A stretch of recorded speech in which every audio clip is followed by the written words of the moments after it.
രാഹുൽ മാങ്കൂട്ടം MLA-ക്കെതിരെയുള്ള ലൈംഗിക ആരോപണ കേസിൽ ആശുപത്രിയിൽ നിന്ന് വിവരങ്ങൾ തേടാൻ അന്വേഷണ സംഘം ഒരുങ്ങുകയാണ്. കേസിൽ തെളിവ് ശേഖരണത്തിനായി ക്രൈംബ്രാഞ്ച് സംഘം ബംഗളൂരുവിലേക്ക് തിരിക്കും. ഓണാവധിക്ക് ശേഷമാകും അന്വേഷണ സംഘം ബംഗളൂരുവിലെത്തുക. നിർബന്ധിച്ച് ഗർഭചിത്രം നടത്തിയെന്ന കേസിലാണ് തെളിവെടുപ്പ് നടത്തുന്നത്. വിവരങ്ങളുമായി അഞ്ജു ജയപ്രകാശ് നമുക്കൊപ്പം ചേരുകയാണ്. അഞ്ജു, ഈ ഓണനാളിലും രാഹുൽ മാങ്കൂട്ടത്തിനെതിരായ കേസിൽ ശക്തമായ നടപടികൾ, പ്രധാനപ്പെട്ട നടപടികളിലേക്ക് കടക്കുകയാണ് അന്വേഷണ സംഘം.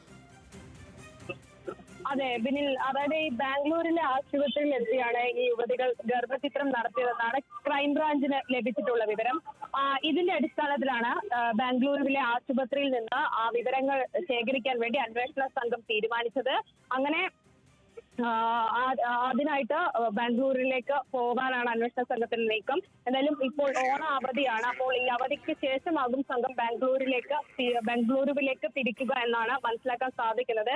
പക്ഷേ പ്രധാനപ്പെട്ട ഒരു കാര്യം എന്ന് പറയുന്നത്, ഈ ഇത്രയും ഗുരുതരമായിട്ടുള്ള ആരോപണം ഉയർന്ന നിലയിൽ ഈ ഇരയാക്കപ്പെട്ട ആരിൽ നിന്നും അന്വേഷണ സംഘത്തിന് ഇതുവരെ മൊഴി രേഖപ്പെടുത്താൻ സാധിച്ചിട്ടില്ല. ഈ കേസിലെ മൂന്നാം കക്ഷികളായിട്ടുള്ള ആളുകളിൽ നിന്ന് മാത്രമാണ് ക്രൈംബ്രാഞ്ചിന് ഇതുവരെ മൊഴിയെടുക്കാൻ സാധിച്ചിട്ടുള്ളൂ. അപ്പോൾ കേസുമായി മുന്നോട്ട് പോകാനുള്ള താല്പര്യക്കുറവ് കൂടി ഈ അന്വേഷണ സംഘത്തോട് ഈ ഇരയാക്കപ്പെട്ടവർ പറയുന്നുമുണ്ട്.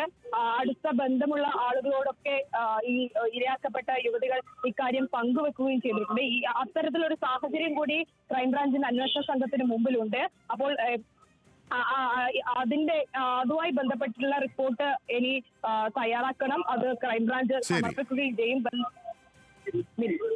ശരി അഞ്ജു, താങ്ക് യു. അഞ്ജു ആണ് വിവരങ്ങളുമായി നമുക്കൊപ്പം ചേർന്നത്.